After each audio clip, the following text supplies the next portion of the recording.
Lançado em 2002, Sinais é um suspense com terror que amedronta, sufoca, assusta e intriga. À primeira vista parece apenas mais uma história de invasão alienígena, mas não é. O filme usa o medo do desconhecido para falar sobre fé, perda, coincidência e milagre. Sobre o que acontece quando tudo que você acredita é colocado à prova, justamente no momento em que você mais precisa acreditar. E meus amigos, ó nós, começando aqui com um filminho de terror.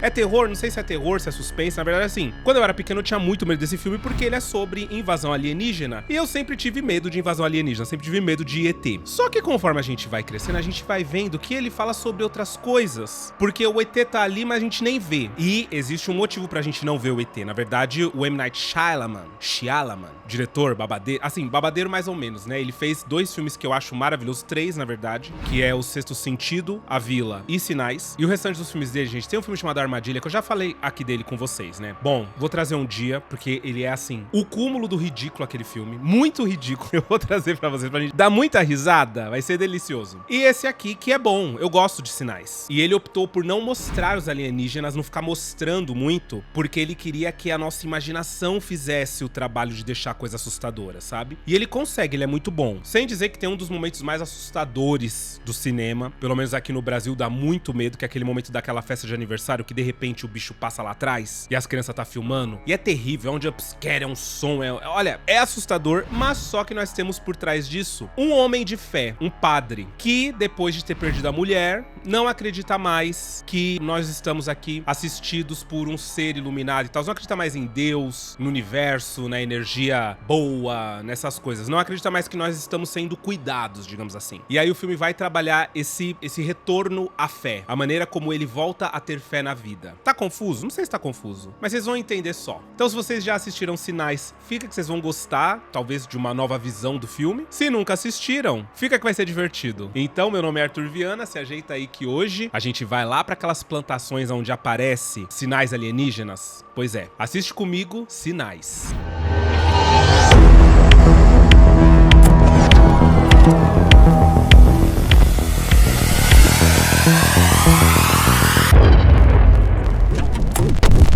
E o filme começa com o patriarca da família, chamado Graham, acordando assustado. A gente percebe que ele acordou assustado, que ele teve um pesadelo. E, na verdade, o que tá acontecendo é que ele está passando por um luto, que nós vamos entender mais pra frente. E ele é padre. Na verdade, ele é ex-padre. Ele não é mais padre agora, nesse momento. E enquanto ele tá ali no banheiro, de manhãzinha, ele escuta o grito da filha dele lá do milharal. O que assusta ele e ele vai atrás da menina. Um detalhe que a gente tem que perceber é que, por exemplo, a parede do quarto dele, ela tem a marca da cruz, ela tem a marca de uma cruz que estava ali e que foi retirada. É aquele detalhe visual colocado ali pra quem tá, né, pros olhos atentos, pra quem tá atento, acaba percebendo que, pra pensar, na verdade, né, tinha uma cruz ali, foi retirada. O filme tá querendo mostrar a mensagem de que este homem perdeu a fé. Por isso, a cruz que havia ali, prova disso é a marca dela, não está mais, foi retirada. Quando ele chega no milharal, o filho dele tá em estado catatônico, olhando pra algo que está acontecendo. E o interessante é que quando ele chega, ele não olha diretamente pra o que o filho dele tá olhando, ele olha pro filho dele. E aí ele roda, ele faz um movimento, né, com as mãos no rosto do filho dele, roda, gira o rosto do filho dele pra ele e fala, me fala o que tá acontecendo. E aí o menino, no mesmo gesto, gira o rosto dele, né, do pai para o milharal. A troca aqui entre os dois também estabelece que a hierarquia, não no sentido de respeito, mas de certa forma a hierarquia dentro dessa família, ela vai se alternar, porque o movimento autoritário que o pai fez pro filho olhar pra ele, o filho fez pro pai olhar pra o que realmente importa. E isso porque, durante o filme, o Graham, ele vai ter a cabeça bastante fechada pra o que tá acontecendo, sabe? Ele vai meio que negar, mas o filho dele vai entender o que tá acontecendo logo de cara. E a partir de um determinado momento do filme, quem vai dar as cartas é o filho dele. Ele vai recorrer ao filho dele pra saber o que está acontecendo. Então meio que esse posto hierárquico de sabedoria, entre aspas, de líder, alterna no meio do filme. Algo que já fica claro aqui no movimento dos dois. E aí, a bomba, logo no início do filme, mostra uma imagem aérea e a gente percebe que tem um sinal desenhado no milharal do Graham. Algo completamente assustador, é claro que seria impossível. Ali pra ele é que ele não sabe, né, como que é. Então ele, na verdade, tá vendo só que os pés de milho estão todos abaixados e tem um círculo. Mas quando abre a imagem e mostra que o círculo é perfeito, que é tudo muito, que o desenho tá perfeitamente alinhado, é, tipo, humanamente impossível que alguém tenha feito isso, um humano tenha feito isso durante uma noite e de forma tão exata, tão matemática. E se eu não me engano, tá? Se eu não me engano, existem relatos ao redor do mundo de fenômenos desse tipo, que depois foram desmentidos e, segundo o que disseram, foi os próprios donos das fazendas lá, dos milharais, ou milharaus, que fizeram aquilo. Ou seja,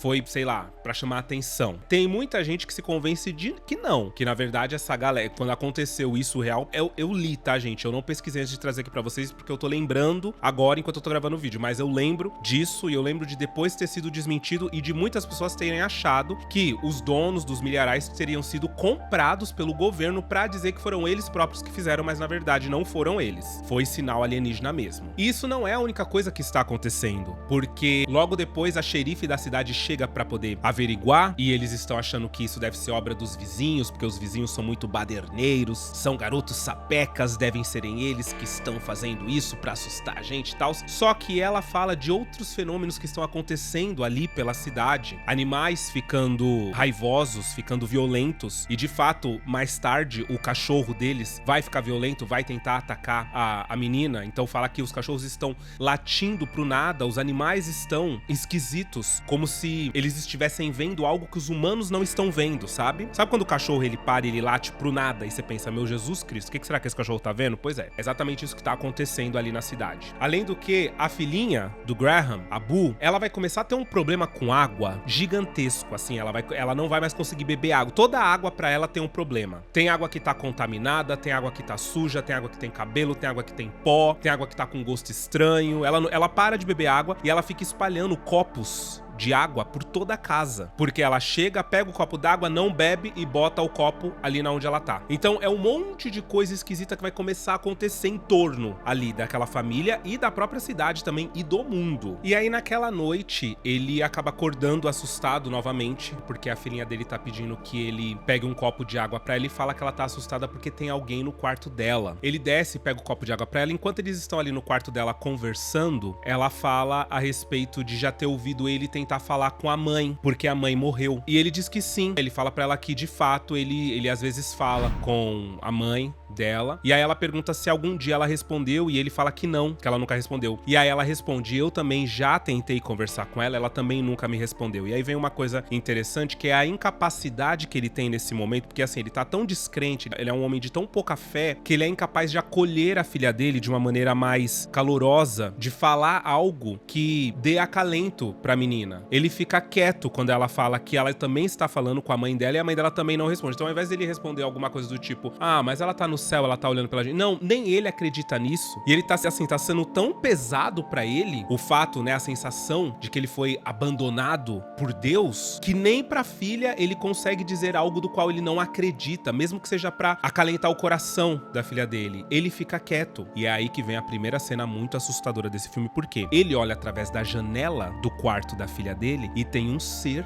parado no telhado do lado da caixa d'água, observando eles ali conversarem.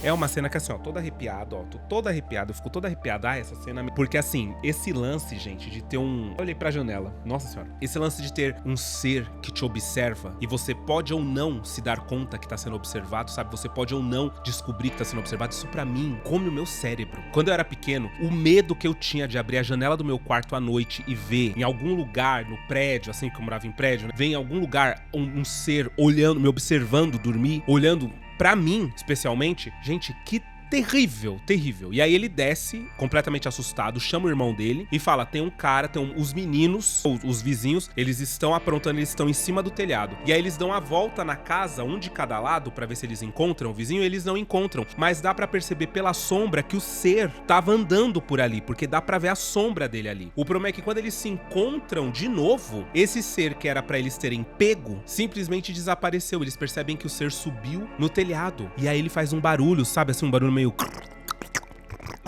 negócio tipo assim, que é tipo um grunhido. Eles escutam esse grunhido. Como é que ele foi? E aí, enquanto um subiu no telhado, o outro some milharal adentro. Não sei como eles voltam a dormir. Aí eles deixam pra lá. No outro dia, a xerife debocha deles. Ela acha que deve ser alguém tentando pregar uma peça neles, provavelmente, talvez... Aí ela fala sobre uma mulher que apareceu no bar, falando umas coisas esquisitas no bar lá de um dos amigos deles, e que ela era muito alta, ela era atlética, então pode ter sido ela. E aí o Merrill, irmão do Graham, que é o Joaquin Phoenix, gente, é o Coringa, fala sério. Ele fala, não tem como, tem 3 metros. Como que essa mulher subiu 3 metros do nada? Não, eu não sei o que... Então, assim, existe meio que um deboche por parte dela que acaba quando a filhinha mais nova, a Bu, chama eles pra falar que a TV tá quebrada porque em todos os canais está passando a mesma coisa. Quando eles chegam, é uma reportagem porque ao redor do mundo todo, vários sinais em milharais e plantações foram feitos. A cada segundo, eles descobrem mais e mais sinais plantados ali ao redor do mundo. Aí aquilo sim assusta a xerife. E aí, como as crianças já estão com medo, né? O filho, o Morgan, que é o filho mais velho dele, automaticamente ele fala, são extraterrestres, são alienígenas. Ele mata na hora, que é isso que tá acontecendo. Então a xerife fala, olha, vai pra cidade, leva seus filhos pra tomar sorvete, pra comer, desanuvia a sua cabeça. E aí ela meio que dá também um conselho pra ele tentar ficar melhor a respeito da morte da esposa dele, tentar de certa forma superar, não superar no sentido da palavra, mas tipo assim, você precisa voltar a viver e os seus filhos precisam de você. E é aí que sim, ele vai pra cidade, o filho dele pede dinheiro pra ir comprar um livro numa livraria. Quando ele chega, o dono da livraria tá também assistindo as reportagens. E aí o dono da livraria, ele fala, isso aí é tudo mentira, isso aí é pra vender refrigerante. Ele acha que é conspiração do governo só pra vender refrigerante, porque toda vez que passa essa reportagem sensacionalista, grudadinho vem um comercial de refrigerante. Então ele tem certeza que é pra isso. Eles não, assim, é difícil pras pessoas acreditarem que isso poderia realmente estar acontecendo. E nessa livraria, o Morgan compra um livro sobre extraterrestres. E aí a dona da livraria, ela fala bem assim, nossa, tem um livro só, que na verdade chegou agora, que uma pessoa trouxe, esqueceu lá, deixou lá, e aí eles podem vender. Então, tipo, foi uma grande coincidência ele ter ido exatamente naquele momento e encontrado um livro de alienígena. E assim, no fim do filme, a discussão é essa, sabe? A vida é uma grande coincidência, sabe? Nós estamos em torno de coincidências, ou tem um ser que cuida da gente. E na verdade as coincidências não existem. Na verdade, estão olhando por nós o tempo todo. E é por isso que a gente tem a sorte de dar sorte em certas situações. Fora isso, na delegacia, o Merrill vai lá falar com o delegado também pra poder dar parte dos meninos que invadiram a casa dele. O delegado também meio que debocha dele, mas reconhece ele. E aí a gente descobre que o Merrill, ele era batedor de um time de beisebol e ele detém um recorde. Ele bateu com tanta força uma bola que ela subiu mais de 140 metros no ar. E aí a gente descobre que ele só não está no time, por quê? Porque ele rebatia todas as bolas com muita força. Então, no ponto em que às vezes ele dava sorte da bola, putz, ir com tudo, outros momentos dava tudo errado por ele bater com tanta força. Por isso que ele não faz mais parte do time. Mas ele até comenta que ele tem o taco que ele usou pra bater essa bola pregado na parede da casa dele, como um troféu. E quando eles voltam pra casa, os fenômenos continuam acontecendo. Por quê? Na tentativa de captar qualquer sinal, o Morgan, ele foi no sótão e pegou o walkie-talkie, na verdade não o walkie-talkie, ele pegou a babá eletrônica da irmã dele, que não tava mais sendo usada. E aí quando eles chegam de carro, ele liga a babá eletrônica e ela capta um sinal, ela capta um som esquisito. Ele sobe no carro e eles ficam ouvindo aquele som. O garoto identifica que são 2 seres conversando e eles fazem aqueles mesmos ruídos que a gente ouviu na noite anterior, quando o ser subiu no telhado. Tem 2 deles falando.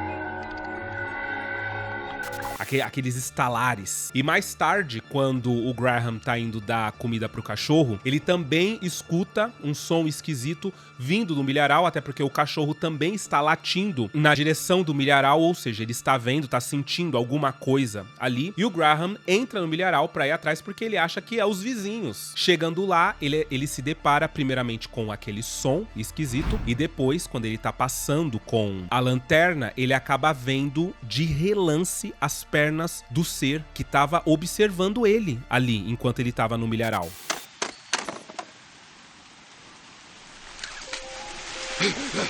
Ele volta pra dentro de casa e aí sim ele volta menos cético. Ele volta e fala, pode ligar a televisão. Porque até então tava meio que proibido ligar a televisão, já que pra ele o pessoal na TV só tava falando besteira e assustando todo mundo. Dessa vez ele meio que aceitou que, peraí, realmente acho que está acontecendo alguma coisa. Vamos entender o que é isso, porque não são seres humanos e não são os vizinhos. E assim, a menina continua, tá? A garota. Todo copo de água que dá pra ela, ela não bebe, ela bota ali do lado da TV, em cima da TV. O pai dela tá doido porque tem copo de água espalhado pela casa toda. E aí a TV tá passando uma reportagem simplesmente completamente assustadora. São várias naves alienígenas, várias naves luminosas no céu da cidade do México. E aí todos os canais tá mostrando a mesma coisa, essas naves várias paradas ali. O garoto, Morgan, automaticamente ele fala que eles precisam gravar aquilo, porque isso vai mudar tudo, isso vai mudar os livros de história. Tudo que se entende sobre a humanidade, sobre o universo, tá pra ser mudado. Ele fala, então a gente precisa gravar isso, a gente precisa ter esse registro pra poder mostrar pros nossos filhos e provar que nós estávamos ali quando tudo aconteceu. Isso que ele fala é realmente muito poderoso, porque, de fato, se algo dessa magnitude acontece no mundo, os livros de história vão ter que ser alterados, mas existe um livro de história muito importante para o povo ocidental, que é a Bíblia. É um livro histórico, quer queira, quer não, né? Um livro que basicamente retrata acontecimentos, um momento em específico de 2000 anos atrás. A Bíblia teria que ser revista, porque eu posso estar enganado, mas a Bíblia não cita seres extraterrestres. Existem passagens bíblicas que hoje existem também vários documentários. Tem um muito famoso do National Geographic que chama Alienígenas do Passado, que fala sobre registros de seres alienígenas que já visitaram a Terra e que estão em pinturas rupestres, que estão nos hierógrafos egípcios e que estão também na Bíblia, né? Passagens bíblicas que só poderiam ser explicadas como sendo algo alienígena. Então, basicamente, todos os livros de história do mundo teriam que ser revistos e reentendidos. Se ficasse provado por A mais B, dê certo, assim, não dá pra negar que não estamos sozinhos no universo. E aí as crianças dormem, mas o Graham e o Meryl, eles não conseguem, eles ficam ali vidrados, na verdade, catatônicos, olhando pra TV, porque eles estão em completo estado de choque com o que tá acontecendo. Eu acho que, de fato, deve ser muito difícil assimilar todas essas informações, assimilar isso e entender que isso é real. E aí, o Meryl fala sobre estar assustado. E o Graham não responde. Aí o Meryl fala, pô, fala alguma coisa que me acalme, que acalme o meu coração, sabe? Fala alguma coisa esperançosa pra mim, porque ele sempre foi esse cara, que no fim das contas, sempre trazia uma palavra de amor, uma palavra de acalento, deixava a pessoa ali bem, de alguma forma. E aí ele começa a explicar que nesse caso, né, no que está acontecendo no mundo, vão existir dois grupos, dois tipos de pessoas. As que vão ficar desesperadas com aquilo, não vão entender o que está acontecendo, não vão ver isso com bons olhos. E esse grupo de pessoas, na verdade, são as pessoas que não acreditam em um ser, em algo que cuide delas, acreditam que estão completamente sozinhas, por conta própria, no planeta. E vai ter o segundo grupo de pessoas que, na verdade, vai ver aquilo como um milagre, como algo extraordinário. E essas pessoas, ele explica que são as que sim, acreditam que estão sendo cuidadas, que estão sendo protegidas, que não estão sozinhas no mundo, não estão sozinhas na vida, na existência. Essas são as que acreditam em sorte, milagre, coincidência, acreditam que as coisas acontecem por certos motivos. E esses motivos residem no fato de que uma força invisível, né, algo completamente misterioso, cuida delas. E é aí que o Merrill compartilha uma lembrança de um dia que ele tava numa festa, ele tava beijando uma menina e de repente ele sentiu um chiclete dentro da boca dele, ele parou de beijar pra poder cuspir o chiclete, quando ele voltou a menina vomitou. E aí ele viu aquele chiclete como uma incrível coincidência, como uma incrível sorte, basicamente um milagre, porque se ele tivesse continuado beijando a menina, se esse chiclete não tivesse aparecido, aquele poderia ter se tornado o momento mais traumático da vida dele, porque a menina ia vomitar dentro da boca dele. E aí ele pergunta pro Graham no que ele acredita. E aí o Graham fala que, na verdade, ele tá mais pro grupo 1, pro grupo que acredita que a gente tá sozinho na vida. E aí ele conta que quando a esposa dele faleceu, ele fala, eu nunca falei isso pra você, mas quando ela faleceu, a última coisa que ela disse pra mim foi pra dizer pra você bater com força. Ali ele se deu conta que o sistema nervoso da mulher dele, na hora do acidente, porque ela sofreu um acidente, e ela tava prensada numa árvore, e ela só tava viva por um milagre, e ela tava consciente, ela ainda tava falando. Mas quando eles puxassem o carro, ela morreria instantaneamente. E a última coisa que ela falou foi pra ele avisar o Merrill pra bater com força. E ele fala, provavelmente, o cérebro dela, que tava funcionando ainda, as terminações nervosas do cérebro dela, se linkaram a uma memória, provavelmente de um dos seus jogos, e aí ela falou essas coisas aleatórias pra mim. Ele fala, então assim, não tem.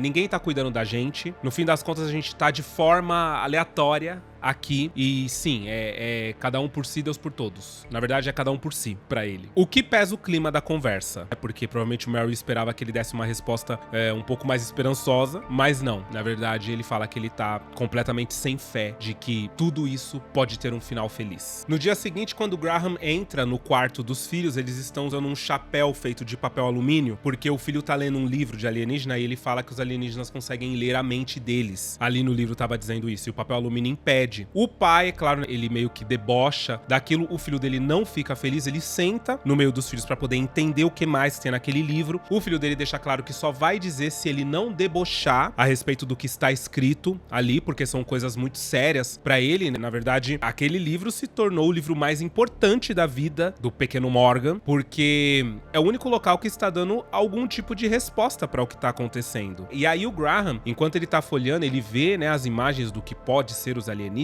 de como pode ser que eles sejam e tal, até que ele chega numa imagem que choca ele. Por quê? É uma imagem de uma casa na fazenda, de uma fazenda, e parece muito a fazenda dele. A filhinha dele, a Bu, até comenta que tem as mesmas janelas. É muito parecido. Só que essa casa tá sendo atacada por uma nave alienígena. E pior, tem 3 seres mortos no quintal dessa casa. Um adulto e 2 crianças. Ele fecha o livro, ele não gosta daquilo, e eu acho que, pelo menos pela minha leitura, né, pelo meu entendimento, ele não gosta, principalmente porque ele não acredita mais que existam sinais ou coincidências ou algo do tipo, sabe? Então, pra ele aquilo é perturbador. Se aquilo for um sinal ou uma coincidência, aquilo exigiria uma fé que ele não tem mais. A fé de que algo está tentando avisar ele de alguma coisa, mas ele não acredita mais nisso. Ele não tem mais fé nisso. Então a imagem pra ele é perturbadora, já que aquilo não pode ser um sinal. E aí tem um momento que, enquanto o Graham tá se arrumando em casa, o telefone toca e é o Ray, o cara que atropelou a esposa dele. Tá falando com o Graham no telefone e, de repente, ele para de responder. O Graham escuta aqueles grunhidos esquisitos vindos do telefone e decide ir na casa do Ray. Quando ele chega lá, o Ray tá no carro, com as coisas dele tudo dentro do carro, porque ele tá indo embora. E aí ele fala que passou os últimos 6 meses com o número do telefone do padre lá, porque ele queria ligar pro Graham pra poder falar sobre aquela noite, falar sobre o que aconteceu, mas ele nunca conseguia, mas que hoje ele conseguiu porque um daqueles seres invadiu a casa dele. Ele falou, e quando esse ser invadiu minha casa, a primeira pessoa que me veio na cabeça pra ligar foi pra você. E aí ele fala que naquela noite foi tudo muito esquisito e é como se parecesse que tinha que ser, porque ele fala que se ele tivesse dormido no carro 15 segundos antes ou 15 segundos depois, o carro teria entrado numa vala, mas naqueles exatos 15 segundos que ele cochilou, foi o momento em que a esposa do Graham tava passando e ele prensou ela naquela árvore. Então assim, as chances eram muito poucas. Ele deixa claro que é como se fosse o destino, como se aquilo tivesse que acontecer. E é claro que isso incomoda muito o Graham, porque ele não gosta dessa ideia. Na verdade, ele perdeu a fé. Então assim, não venha me dizer que isso estava nos planos de Deus. Não é possível. E aí o Ray explica que ele tá indo pra uma casa no lago, porque ele percebeu que todos os lugares que foram afetados, né, todos os milharais que foram afetados eram muito distantes da água. Então ele tá acreditando que de alguma forma esses seres não podem com água, então ele vai pra um lago. E ele vai embora, e aí ele fala pro Graham não mexer na despensa, porque ele prendeu um desses seres na despensa. E aí é claro que o Graham entra dentro da casa e vai diretamente na despensa. É uma cena bem assustadora, porque a gente vê o ser tomar a luz ali, né? Impedir que a luz passe, então a gente vê a sombra do ser andando pra lá e pra cá. E na hora que ele se abaixa pra ver, o ser joga a mão por debaixo da porta, tentando atingir ele, tentando atacar ele de alguma forma. E ele, no medo, na loucura do momento, ele tá com uma faca na mão, ele corta 2 dedos daquele ser quando ele vem com a mão.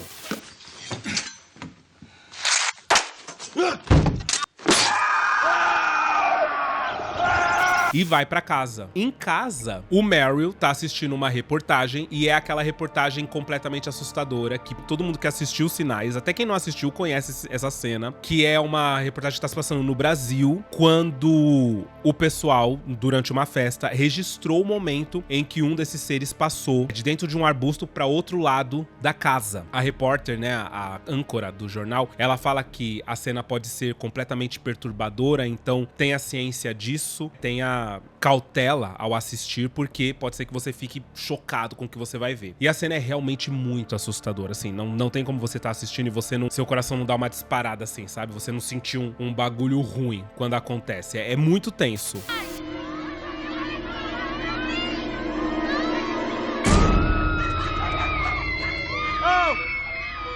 E aí, quando o Graham volta pra casa, não só os filhos dele tá com o chapéu de metal, mas o irmão dele também tá, o Meryl. Porque ele já entendeu que aquilo é real. E as únicas informações que eles têm ali naquele momento é do livro sobre extraterrestres que o filho dele comprou, né? Que o Morgan comprou. E aí, o Graham, como ele tá em estado de choque agora, depois do que ele passou na casa do Ray, ele pergunta pro Morgan o que acontece se os seres forem hostis. Porque o Morgan chega a explicar que pode ser que eles venham em paz, apenas pra evoluir a gama de conhecimento deles sobre o universo, ou que eles venham realmente pra atacar o planeta, né, se eles forem hostis. E aí ele pergunta, se eles forem hostis, o que eles vão fazer? E aí o Morgan fala que, segundo o que ele leu, ou eles vão perder a guerra, entre aspas, e aí eles vão voltar pro planeta de origem deles e vão retornar pra Terra só milhares de anos depois, ou eles vão ganhar. E no caso ganhar é dominar a Terra mesmo, né, matar todo mundo, dizimar a humanidade. E aí ele deixa claro que, bom, eles têm 2 opções, né? Sair dali e ir pra uma casa no lago, porque ele fala sobre esse lance da água, ou ficarem ali. Só que o Morgan, ele não acredita no lance da água, porque nada nos livros que ele leu, né? Na verdade, no livro que ele leu, estava falando sobre água. Então ele tá descrente. Essa informação surgiu do nada, né? De uma pessoa que simplesmente achou algo desse tipo. Então ele não compra. Então eles falam bem assim, então vamos ficar aqui. O Morgan fala sobre isso e o Graham aceita. Então o que eles vão fazer? Eles vão fechar todas as portas e janelas com toras de madeira e tentar se proteger. Só que aí a sensação é muito ruim, né? Nesse momento do filme a gente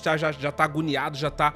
Nossa... com aquela sensação de terror e sufocamento, porque o local ali onde eles moram é tão afastado, sabe? É um local tão ermo, assim, vamos colocar entre aspas, né? Tão ermo, porque é uma fazenda longe de tudo. Quando mostra no início o milharal dele, mostra que assim, cara, é gigante, o seu milharal é gigante, ou seja, a casa dele fica ali distante de tudo. Então é como se a sensação de isolamento e solidão deles, de que eles estão literalmente por conta própria, é muito grande, assim. Ninguém vai fazer nada por vocês, ao menos que vocês vão pra cidade. Mas não, eles decidem ficar ali. E aí os verdadeiros momentos de terror começam no filme de uma maneira mais incisiva, porque eles veem na TV uma reportagem que já são 240 pontos no globo terrestre que as naves estão paradas sobrevoando as cidades, e todas elas estão a 1,5 km dos sinais nas plantações. Então eles percebem que os sinais nas plantações eram, na verdade, a maneira deles se geolocalizarem. Então era como se eles estivessem riscando um mapa para eles não se perderem. Além disso, eles preveem que em menos de 2 horas esse número de locais com naves vai duplicar, o que leva o Morgan a crer que, e ele fala inclusive, que ele tá com muito medo nesse momento, porque isso parece o primeiro estágio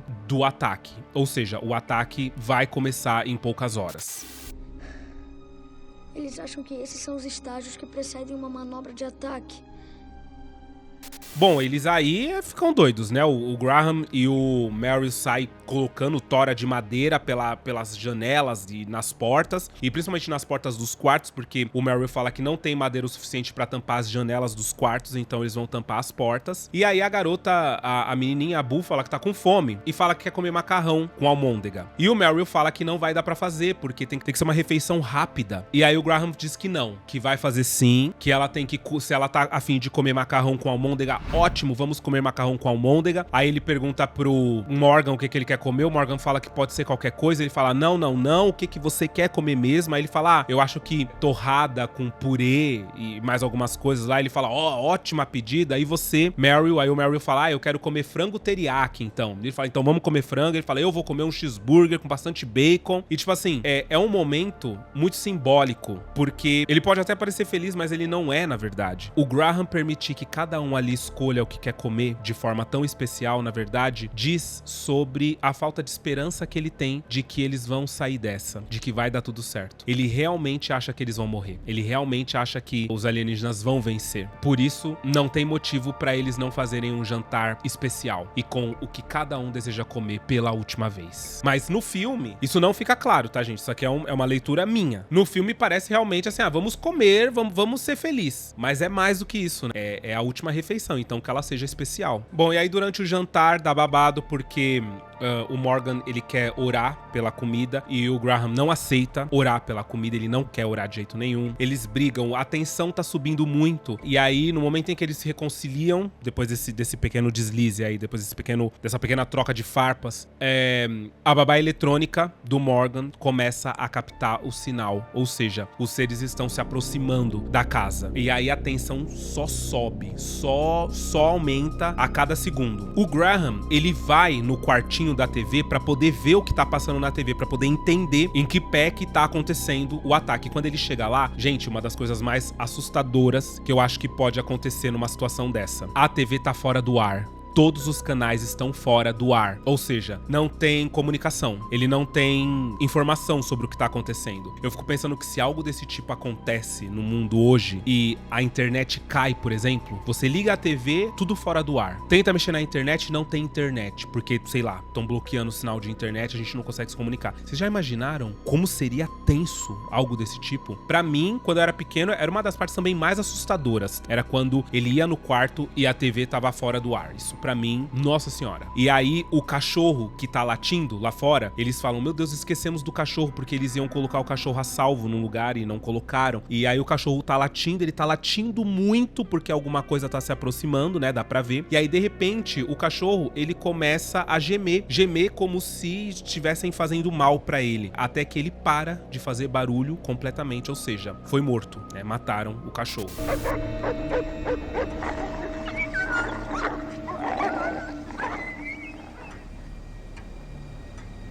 E aí, os seres, dá pra ver pelas frestas da madeira, eles passando e rodeando a casa, andando pra lá e pra cá. E assim, a gente fica numa sensação tão horrível durante essa cena, porque é uma casa no meio do nada. Assim, não tem nada nos quilômetros. Não dá pra eles abrirem a porta e saírem correndo. Eles não sabem o que aguarda eles lá fora. Tipo, que tipo de nave tem lá fora, ou que tipo de seres são esses. Se esses seres são capazes de correr, ou tem uma arma paralisadora, ou o que eles vão fazer, eles não sabem. Então assim, eles estão encurralados, completamente encurralados. E aí, no momento em que eles invadem o sótão e eles percebem que eles não colocaram madeira na porta do sótão, eles vão poder entrar na casa pelo sótão, eles correm pra descer pro porão. E na hora que eles estão indo pro porão, aí outra cena assim completamente... Olha, esse filme, o M. Night Shyamalan, ele tem um dom de criar tensão e suspense que é uma coisa extraordinária. Na hora que eles estão indo, a mão de um desses seres aparece debaixo da porta, tateando ali pra poder sentir como que a porta tá trancada. E a gente vê, e é uma mão horrível, sabe? Não é uma mão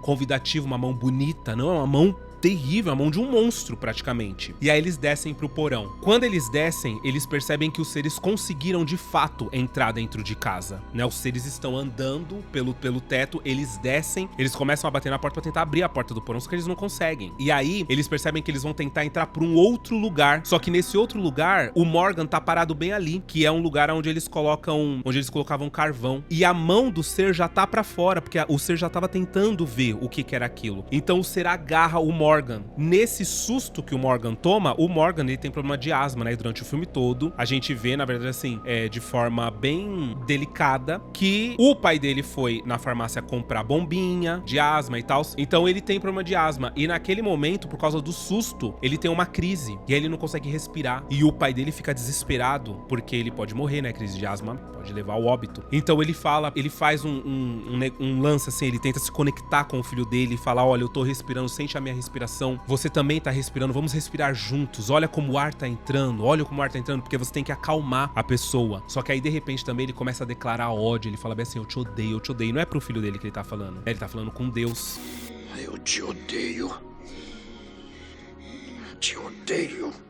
O que demonstra que ele não perdeu a fé completamente. Ele não deixou de crer. Na verdade, ele crê. O que tem ali não é falta de fé, é uma fé ferida. Ele acredita que se realmente ele tá lá e ele acredita que ele está, por que ele abandonou o Graham? Por que ele permitiu que tudo isso acontecesse? Por que ele permitiu que o filho dele tivesse asma e prestes a morrer naquele momento, sabe? Por que ele abandonou? Então, tipo assim, é uma fé ferida que ele tem. Então ele declara esse ódio, mas em seguida ele volta a se conectar com o filho. Então ele vai falando com o filho dele, e o filho dele vai voltando a respirar, vai ficando mais calmo, até que, ok, eles tamparam as duas possíveis entradas ali do porão, então eles dormem, todos eles dormem, assim, é um pânico tão grande que eles simplesmente apagam. Bom, quando ele acorda, passou 12 horas. Ele foi o que mais apagou, né? Já tá todo mundo meio acordado, menos o Morgan, que tá quietinho. E o Meryl, ele ligou o rádio. E já tem uma pessoa no rádio, em uma das rádios lá, falando sobre o que aconteceu. E que os alienígenas foram embora. Que eles simplesmente foram embora. Mas não antes de atacarem várias pessoas, matarem várias pessoas com um gás venenoso que eles têm e levar o corpo dessas pessoas com eles. Ou seja, eles não estavam aqui atrás de recursos naturais. Na verdade, eles estavam no planeta Terra para levar pessoas, muito possivelmente o que eles acreditam, para se alimentarem, para comer essas pessoas. Então eles testam com a babá eletrônica, se capta algum sinal de alguma coisa, a babá eletrônica não capta, e aí eles ganham confiança de sair finalmente de lá do porão. E aí o Meryl sai, percebe que não tem nada na casa, a casa tá destruída, tá toda revirada, mas não tem nada na casa, então eles saem com o Morgan e a Boo. E aí ele coloca o Morgan no sofá. E aí, gente,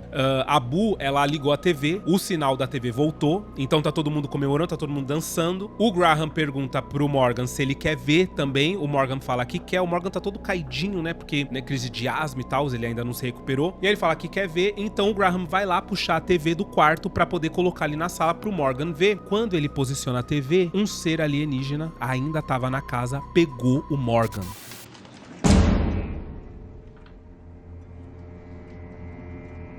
Quando o Graham bate o olho no alienígena, é o alienígena que ele feriu lá na casa do Ray, porque é o alienígena faltando os dedos que o Graham cortou, ou seja, foi um alienígena que ele veio buscar vingança, ele veio se vingar do Graham. Isso torna as coisas muito mais tensas, porque ele tá com o Morgan no colo e ele aponta o babado que sai o gás tóxico, o gás venenoso, pra poder jogar na cara do Morgan. Nesse momento que tá todo mundo parado, tanto o Graham quanto o Meryl, quanto a Boo olhando pro alienígena, o Graham se lembra completamente da noite que a mulher dele morreu. E aí ele se lembra da última frase de novo. Fala pro Meryl bater com toda a força. Isso dá um estalo na cabeça dele. Ele fala: meu Deus, era disso que ela tava falando? Esse era o sinal. Ela não tava falando de forma aleatória. E aí quando o Graham olha pro Meryl, atrás do Meryl tá o taco que ele guardou depois que ele bateu aquela bola que subiu 150 metros. O taco tá ali atrás dele, esperando por esse momento. Então ele vira pro Meryl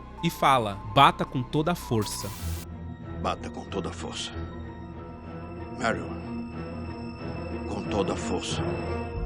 Exatamente o que a esposa dele falou antes de morrer. O Meryl entende, ele pega o taco e dá no alienígena. Não antes do alienígena soltar o gás na cara do Morgan. Aí o Graham pega o Morgan, enquanto o Meryl bate nele. Bate, até que ele cai e um copo de água cai sobre o corpo dele. E aí, realmente, eles não podiam com água, porque a pele dele começa a derreter, como se fosse um ácido, assim. A água funciona como um ácido em cima dele. E aí, adivinha? A casa tá completamente completamente tomada por copos de água por todos os lados, porque a Boo passou o filme todo falando que a água tava contaminada, tava suja e colocando copo de água pra tudo que é lado. Então, o Meryl, ele sai batendo essa água em cima do alienígena, enquanto o Graham corre lá pra fora com o Morgan. Bom, por fim, o Meryl dá uma na costela do alienígena, mata ele cai no chão e o Graham tá lá fora. E aí, nesse momento, ele tá pedindo a Deus que a crise de asma do Morgan tenha atacado e que ele não tenha respirado o gás. Ele fica repetindo, os pulmões dele estavam fechados, ele não respirou o gás. Então, ele aplica aquela injeção, que é tipo uma injeção de adrenalina, não é adrenalina, é alguma coisa pra poder abrir os pulmões pra pessoa poder respirar, porque quando ela tá tendo uma crise muito forte, e fica esperando que o filho dele volte à vida, que o filho dele não tenha respirado o gás. Então, em um momento no sótão, ele tava declarando ódio a Deus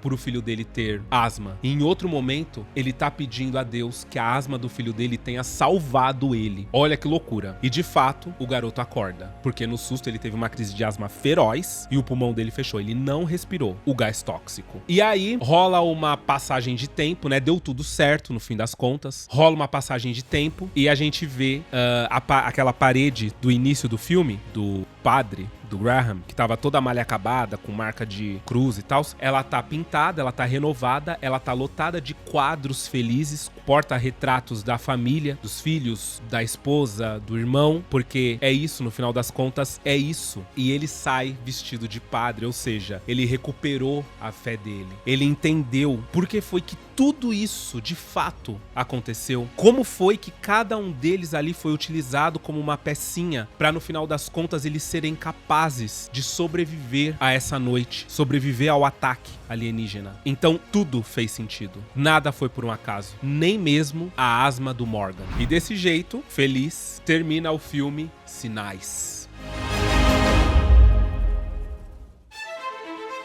Gente, o filme foi um sucesso. Ele custou 72 milhões de dólares, arrecadou mais de 400 milhões de dólares. Ou seja, se pagou, foi assim foi maravilhoso. Meio que deu uma consagrada no nome do M. Night Shyamalan até aquele momento, né? Porque até aquele momento ele estava lançando filmes realmente muito surpreendentes, filmes bons. Ele sabe construir tensão, suspense de um jeito extraordinário. Então foi mais um filme bom pro currículo dele. Eu quero saber de vocês. Vocês já assistiram Sinais? Vocês se lembram desse filme? Sinais, vocês se lembram desse filme? Tinham percebido essas coisinhas? Se assustaram também? Comenta aí, não deixa de engajar no vídeo, hein? Eu espero que vocês tenham gostado de mais um vídeo de hoje. Um beijo e até o próximo vídeo.